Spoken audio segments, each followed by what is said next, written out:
اللہ الرحمن الرحیم۔ ماہ رمضان کی خوشخبری دینے سے متعلق ایک حدیث کا جائزہ۔ عوام میں یہ حدیث مشہور ہے کہ جو شخص کسی دوسرے کو ماہ رمضان المبارک کی آمد کی خوشخبری سب سے پہلے دے گا یا خوشخبری دے گا تو اس کے لیے جنت واجب ہو جاتی ہے۔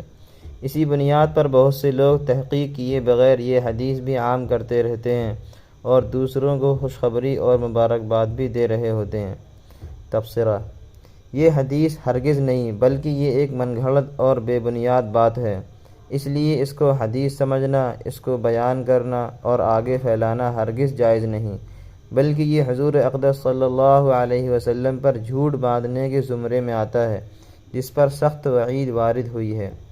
اصولی نکتہ: یہاں ایک اصولی نکتہ یہ سمجھیے کہ قرآن و حدیث سے کسی بھی مہینے کی مبارکباد یا خوشخبری دینے سے متعلق کوئی فضیلت ثابت نہیں، اس لیے ایسی تمام روایات من گھڑت اور بے بنیاد ہیں جن میں کسی مہینے کی آمد کی خوشخبری دینے کے بارے میں کوئی فضیلت مذکور ہے۔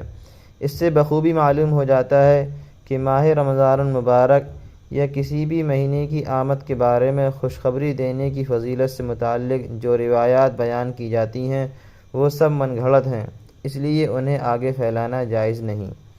من گھڑت روایات بیان کرنے پر سخت وعید۔ من گھڑت اور بے بنیاد روایات بیان کرنے اور پھیلانے والے حضرات کی تنبیہ کے لیے یہ حدیث کافی ہے۔ صحیح بخاری میں ہے، حضرت ابو ہریرہ رضی اللہ عنہ فرماتے ہیں کہ حضور اقدس صلی اللہ علیہ وسلم نے ارشاد فرمایا: من کذب علی متعمدا فلیتبوأ مقعدہ من النار، کہ جس شخص نے مجھ پر جان بوجھ کر جھوٹ باندھا تو وہ اپنا ٹھکانہ جہنم میں بنائے۔